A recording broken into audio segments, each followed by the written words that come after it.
Rusul afa immata au qutilang qalabtum ala aqabikum wa may yanqalib ala aqibaihi fala yadurrallahu syai'a wa sayajziyallahu syakirin. Makana binafsin an tamut illa biidznillah kitaban muajjala wa may yurid thawabad dunya nu'tihi minha wa may yurid sawabal akhirah nu'tihi minha wa sayajzi syakirin. Shadaqallahul adzim. Bapak-bapak, pengurus pimpinan ranting Muhammadiyah Randu Gunting 2 yang insyaallah senantiasa dirahmati Allah Subhanahu wa taala. Alhamdulillah, kita bersyukur pada Allah Subhanahu wa taala atas nikmat yang dikaruniakan pada kita semua, baik itu nikmat umur, nikmat sehat, nikmat sempat, nikmat kemauan dan kemampuan untuk beramal saleh, dan juga nikmat yang sangat mulia, yang sangat utama, yaitu nikmatul iman dan Islam. Yang dengan nikmat itu semua, alhamdulillah, kita semua dimudahkan melangkahkan kakinya untuk sama-sama thalabul ilm di tempat yang mulia ini. Mudah-mudahan langkah-langkah kita mendapat ridho dari Allah Subhanahu wa ta'ala. Amin ya rabbal alamin. Tak lupa salawat serta salam senantiasa kami curahkan pada junjungan kita Nabiullah Nabi Agung Muhammad Rasulullah sallallahu alaihi wasallam, yang telah membimbing kami minadz dzulumati ilan nur, dari kegelapan menuju cahaya, dari kejahilan kepada ilmu. Hadirin hadirat rahimani wa rahimakumullah, kita semua mengetahui bahwasanya Islam makin kesini, kadang-kadang kaum muslimin makin kadang jauh dari agamanya. Dan diantaranya dalam talbis iblis itu bagaimana cara Islam dan cara setan menggoda kita. Itu diantaranya adalah yang pertama, kita dijauhkan dari pengajian. Dijauhkan dari pengajian, karena dengan ngaji kita paham agama. Dengan paham agama nanti bisa bercahaya, dengan cahaya bisa terang. Maka bagaimana caranya biar orang itu tidak kenal Islam? Maka dijauhkan dari agama, malas ngaji dan seterusnya, sehingga nanti generasi-generasi penerusnya gelap. Kalau gelap, tidak paham tentang Islam, mana hak, mana batil, mana perintah dan mana larangan. Hadirin hadirat rahimani wa rahimakumullah, maka Allah Subhanahu wa ta'ala mengingatkan pada kita supaya bagaimana kita ini ibadah benar-benar karena Allah Subhanahu wa ta'ala, supaya benar-benar mengikuti Rasulullah sallallahu alaihi wasallam. Ibadah yang kita tujukan bukan karena seseorang. Ibadah yang kita laksanakan benar-benar karena Allah Subhanahu wa taala. Karena kalau ibadah yang ditujukan karena seseorang, biasanya mudah goyah. Maka kita tidak boleh begitu pemimpin kita tidak ada ataupun wafat, kita imannya goyah, tidak boleh. Allah Subhanahu wa taala berfirman dalam surat Al-Imran, ya, ayat 144, ya, Allah Subhanahu wa ta'ala berfirman,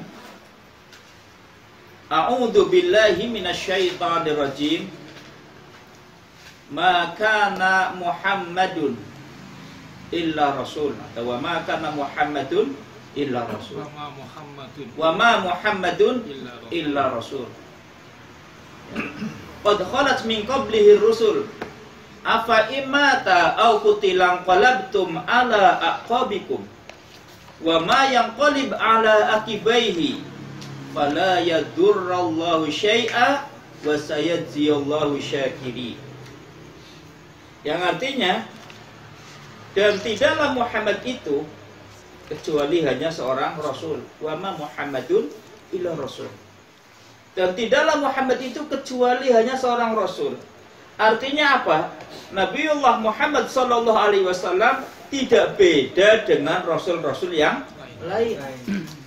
Itu hanya utusan Allah Subhanahu wa taala, manusia yang dipilih Allah Subhanahu wa taala untuk mengajarkan ajaran Allah Subhanahu wa taala.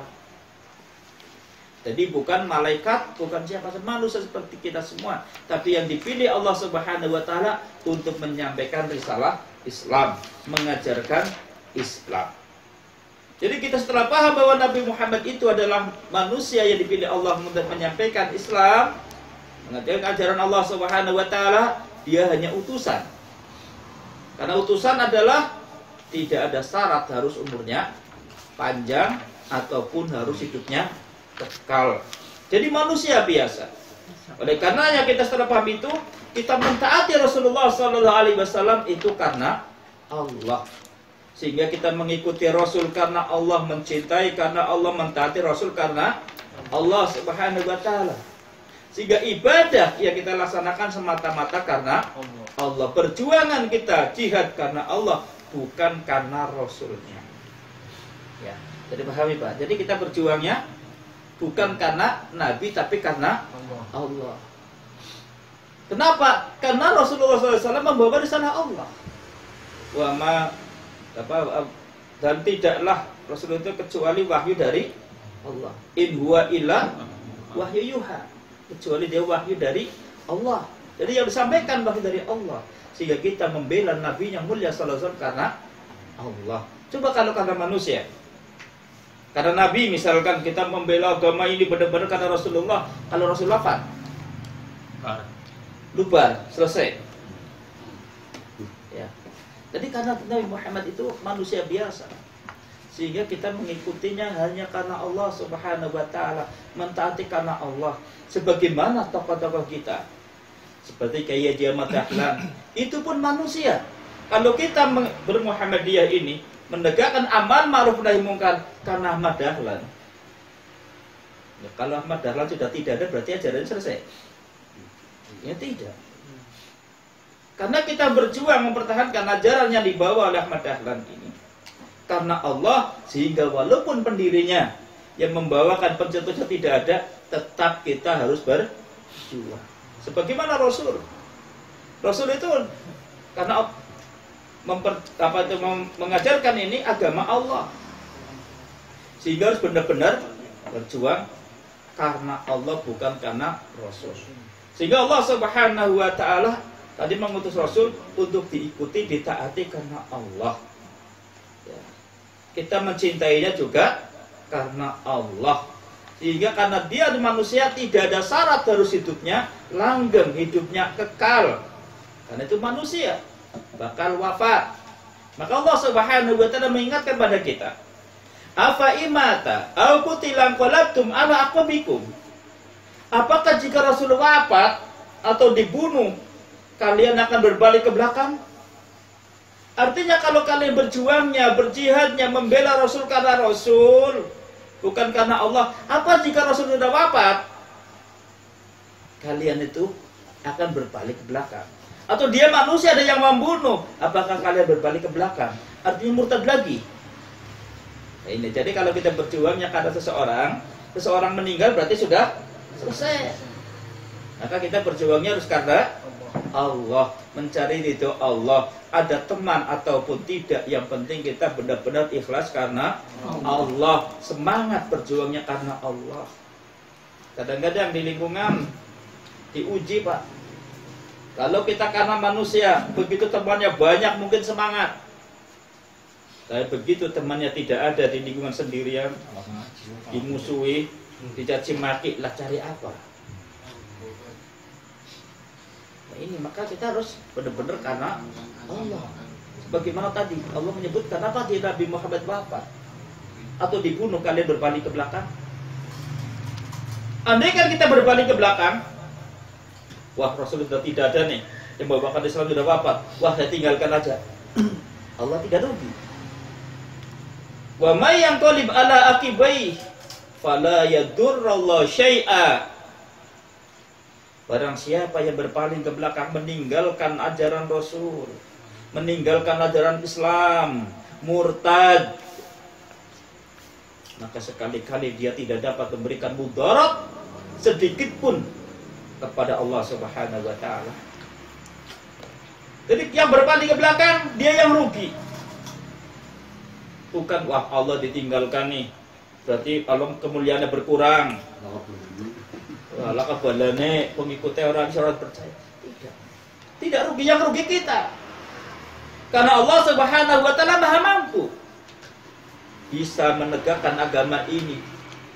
Lewat siapa yang Allah kehendaki bisa menciptakan manusia yang istiqomah, yang tegar membela agama yang mulia ini. Nah, kita tadi harus hati-hati dalam berjuang ini, harus benar-benar karena Allah, jangan karena manusia. Mungkin saya kalau karena manusia mungkin sudah kabur, Pak. Buat apa sendirian? Sudah sendirian semangat bikin pembangunan, ternyata begitu minus kabur pada tidak ada yang nongol. Ya Allah. Yang dari yayasan katanya jadi langsung cair, sampai sekarang nggak cair-cair. Muter-muter, Pak. Ini lagi bikin dapur. Alhamdulillah bikin dapur sampai saya pernah saya sebutkan sebelah selatan airnya sering masuk, alhamdulillah sudah tertutup dengan tembok, walaupun bawah dan atasnya belum. Ini kemis ini insya Allah besok ya mungkin saya terakhir aja, penting dilepas semua. Insya Allah target saya Januari harus kelar. Ya, Januari harus kelar insya Allah, nanti atasnya semuanya. Tadi saya ngambil Jamrud, dari Jamrud katanya saya sudah ini Ustaz, saya dari Jakarta, saya di sana katanya sudah, tapi ternyata datang ke kantornya katanya di sini mengeluarkan duit bantuan tapi harus musyawarah terus. Ya gimana? Akhirnya saya bilang insya Allah minggu depan katanya juga pulang dari sang pengurus, insya Allah dapat bantuan ya, walaupun ya mungkin material mungkin apa ya, mudah-mudahan sukses. Ya, maka saya mau tamanin terus dari Karanganyar tadi, pengabdian muter-muter. Kenapa tukang harus dibayar? Sementara berjuang kayaknya ya Allah cuman pimpinan ranting dan saya, Pak. Ketika rapat semuanya hebat-hebat, tapi setelah pelaksanaan dananya nggak ada, kabur. Kalau dipikir mumet, nah tinggal saja mau apa? Ya, tapi saya alhamdulillah berusaha walaupun sendiri istiqomah. Alhamdulillah anak-anak yang ditelateni alhamdulillah sudah ada yang sudah Al-Baqarah. Alhamdulillah belajar, ada yang sudah belajar ikhfa. Alhamdulillah, jadi kita ada hasil minimal. Andaikan kita wafat ada penggantinya. Dan saya tanamkan jangan takut, kamu ikhlas. Kalau ikhlas insya Allah ada penggantinya. Ya, kembali kepada tema ini. Jadi kita ini begitu paham seperti ini ayat yang mulia ini, tentunya kita pun sebagai warga perserikatan harus mempersiapkan diri bagaimana saya itu manusia bakal mati. Tokoh-tokoh kita bakal mati. Bagaimana caranya? Generasi kita dikenalkan tentang Muhammadiyah, kenalkan tentang Islam yang bersumber dari Al-Quran dan Sunnah Nabi yang mulia Sallallahu Alaihi Wasallam. Sehingga tokoh-tokohnya meninggal, tokohnya wafat, ada generasi penerusnya. Kadang-kadang saya kalau lihat juga prihatin. Banyak amal usaha kita, tapi kadang-kadang orangnya sedikit. Contoh di MTS begitu saja kayaknya sedikit sekali. Padahal andaikan orang kita naruh anak-anaknya di persikatan kita semua, insya Allah muridnya banyak. Karena satu kecamatan mungkin 3.000 lebih, mungkin kurang lebih. Ya kalau naruh situ semua mungkin banyak, tapi kan ternyata anak singlah neng Muhammadiyah kurang serem. Bagaimana mungkin kalau orang lain mau berbondong-bondong, orang sendiri saja nggak percaya. Orang sendiri saja nggak percaya terhadap kualitas pendidikan kita. Bagaimana orang yang lain percaya?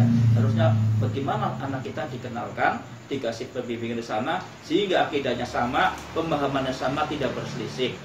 Sehingga begitu orang tua meninggal, kapannya meninggal, ada yang menggantikan.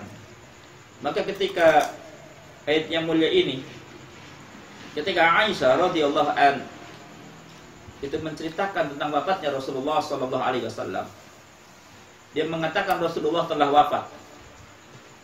Di situ ada yang dekat, yaitu diantaranya ada Umar bin Khattab radhiyallahu an, dan di atas ada Abu Bakar Siddiq radhiyallahu, dan banyak sahabat yang lain. Begitu mendengar seperti itu, apa yang dikatakan oleh Umar bin Khattab radhiyallahu an? Dia mengatakan, ya dia nggak yakin bahwa Rasulullah wafat. Ini tidak lain Rasulullah hanya diistirahatkan oleh Allah Subhanahu wa taala. Nanti akan bangkit lagi. Dia akan memotong-motong tangan-tangan orang munafikin yang nggak percaya Rasul wafat. Kemudian Abu Bakar As-Siddiq radhiyallahu an beda. Dia langsung menyamperi, mendatangi dan dipastikan Rasulullah wafat apa tidak. Setelah dicek ternyata Rasul telah wafat. Setelah ngerti bahwa Rasulullah telah wafat, maka dicium marah Rasulullah SAW oleh Abu Bakar. Dia mengatakan, subuh harum, hidup dan matimu selalu harum. Dan setelah keluar dia mengatakan, wahai orang yang mengatakan ini dan itu, barang siapa yang beribadah karena Muhammad, sekarang Muhammad telah wafat dan tidak mungkin hidup yang kedua kali lagi. Tidak mungkin hidup lagi. Barang siapa yang beribadahnya kepada Allah, karena Allah Subhanahu wa Ta'ala, dia sekali-kali tidak akan mati dan selama-lamanya tidak akan mati dan wafat selama-lamanya. Innaka mayyitun wa innahum mayyitun. Sesungguhnya kamu itu akan mati dan mereka semua pun akan mati. Kemudian Abu Bakar As-Siddiq membacakan sebuah ayat yang mulia ini. Wa ma Muhammadun illa rasul qad khalat min qablihi rusul afa imata aw qutilan qalabtum ala aqabikum wa ma yanqalib ala aqibaihi fala yadurrallahu syai'a wa sayajziyallahu syakirin. Dan tidaklah Muhammad itu kecuali hanya seorang utusan, seorang rasul yang sungguh telah berlalu rasul-rasul sebelumnya. Apakah jika rasul itu mati atau dibunuh kalian berpaling ke belakang? Barang siapa yang berpaling ke belakang, maka sekali-kali dia tidak bisa memberikan mudarat kepada Allah sedikit pun, dan Allah memberi balasan pada orang yang bersyukur. Ketika dengar ayat yang mulia ini, yang namanya Umar bin Khattab radhiyallahu anhu langsung paham bahwa Rasul telah wafat, sehingga dia lemas seolah-olah tidak ada tulangnya. Langsung dia terjatuh, tidak bisa berdiri, karena bahwa orang yang dicintai, yang disayangi ternyata telah meninggalkannya. Dan pada menangis sesak-sesak. Dan seolah-olah ketika itu para sahabat tidak pernah dengar ayat yang mulia ini. Seolah-olah baru dengar ketika dibacakan oleh Abu Bakar As-Siddiq radhiyallahu anhu. Ini padahal ayat ini dibaca terus menerus. Dia lemas. Ya. Nah, maka dari kemudian kita ibarat juga harusnya kita paham tokoh kita itu manusia, walaupun kita bangga-banggakan, kita bela-bela bakal mati. Maka kita berjuang harus karena Allah Subhanahu wa Ta'ala. Jadi membela tokohnya karena Allah Subhanahu wa Ta'ala, mencintainya karena Allah Subhanahu wa Ta'ala, sehingga kita nanti berkumpul seperti ini bisa al-baghdhu fillah, al-hubbu fillah. Jadi kita al-hubbu fillah, cinta karena Allah, al-baghdhu fillah, permusuhan berpisah pun karena Allah. Ya, jangan kadang-kadang waduh pada batin teman begitu dia sudah maksiat kita ikut maksiat. Mudah-mudahan jangan. Hadirin hadirat rahimani wa rahimakumullah. Kemudian Allah Subhanahu wa Ta'ala menyebutkan wa sayajziyallahu syakirin, wa sayajziyallahu syakirin.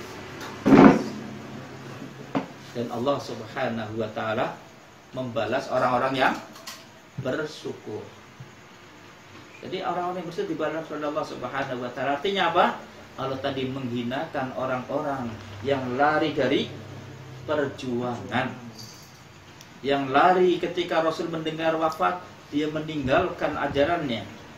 Dan Allah memuji orang-orang yang bersyukur, di antaranya Abu Bakar As-Siddiq radhiyallahu an, ketika Rasul wafat dia teruskan perjuangannya. Hadirin hadirat rahimani wa rahimakumullah. Adapun asbabun nuzul, sebab-sebab ayat yang mulia ini turun, ini menceritakan ketika perang Uhud. Ketika perang Uhud, kaum muslimin terpukul mundur oleh kaum musyrikin. Kaum musyrikin dipimpin oleh Abu Sufyan. Begitu gencar menyerang, hebat. Setelah dia, namanya Abdullah bin Qim'ah, itu membunuh Mus'ab bin Umair radhiyallahu an, yang wajahnya mirip Rasulullah sallallahu alaihi wasallam. Dia mengatakan, saya telah membunuh Muhammad. Diteriakan, Muhammad telah wafat dan saya telah membunuhnya. Sehingga dengan seperti itu dia merasa berhasil, telah membunuh utusan Allah Subhanahu wa taala, karena targetnya yaitu membunuh utusan Allah supaya agama Allah tidak berkembang lagi. Dianggapnya agama baru. Dia merasa berhasil. Sehingga kaum musyrikin mengendorkan serangannya. Sementara kaum muslimin sebagian yang imannya lemah tambah bingung dengan seperti itu, makin bingung. Sampai-sampai ada yang frustasi. Adakala ada yang bisa menghubungkan kami dengan Abdullah bin Ubay, tentu kami akan bebas dari serangan Abu Sufyan. Saking bingungnya. Sementara kaum musyrikin bangga. Hai kaum muslimin, apa yang kalian perjuangkan, yang kalian pertahankan, kalian perjuangkan sudah wafat, dan Muhammad telah wafat. Oleh karena kembalilah kepada agama semula. Di saat kebingungan kaum muslimin, di situ ada yang namanya Anas bin Nadir radhiyallahu an. Dia mengatakan, wahai kaumku, apa yang bisa kalian perbuat? Sepeninggal Rasulullah sallallahu alaihi wasallam, berperanglah kalian sebagaimana Rasul berperang. Matilah kalian sebagaimana Rasul terbunuh. Sehingga Anas bin Nadir maju, dan ternyata dia mati syahid. Setelah itu ada di balik bebatuan ada seseorang yang pakai topi. Sehingga Ka'ab, Mus'ab, apa itu? Abdullah bin Ka'ab, dia melihat, bin Malik, dia melihat seseorang di balik batu itu, dan dia mengenali dari matanya itu adalah Rasulullah. Ka'ab bin Malik berteriak, kabar gembira, Rasulullah SAW masih hidup. Dan Rasul cuma melihatnya dan ngasih isyarat, diam, jangan bersuara. Kata Rasul menghinakan orang-orang yang lari dari perjuangan dan menyanjung orang-orang yang tetap istiqomah dalam berjuang. Sehingga para sahabat menyambangi Rasulullah SAW banyak alasan. Ya Rasulullah, saya dengar engkau telah terbunuh, saya dengar engkau telah wafat, sehingga kami bingung ya Rasulullah. Ayah-ayah kami dan ibu kami sebagai tebusannya, saya bingung. Di situ mulai pada memang kebingungan ketika dengar seperti itu. Dari cerita ini berarti kita pun harusnya sama. Jangan kita ada tokohnya bangga. Ya, misalkan sekarang Habib Rizik dibangga-banggakan, Habib Rizik ditangkap umpamanya, dibunuh langsung, mentalnya down. Di Muhammadiyah misalnya tokoh yang besar, ya. Misalkan sekarang ini kebetulan yang masih dipegang oleh Haidar Nasir. Haidar Nasir begitu apa kita langsung mentalnya, wah Haidar di penjara itu. Tidak boleh. Karena kita harus berjuang karena Allah Subhanahu wa taala. Sehingga walaupun tokohnya tidak ada ataupun di penjara atau dibunuh, tetap semangat. Mudah-mudahan bermanfaat ya pertemuan kali ini. Karena waktunya sudah terlalu malam. Jam berapa ini? Sudah tengah 10. Ya, karena tengah 10 barangkali ada yang mau ditanyakan, ya monggo. Sampai sini tadi saya cukup sekian dulu. Akhir da'wana alhamdulillahirabbil alamin. Nasrun minallahi wa fathun qarib. Billahi taufik wal hidayah. Assalamualaikum warahmatullahi wabarakatuh. Waalaikumsalam.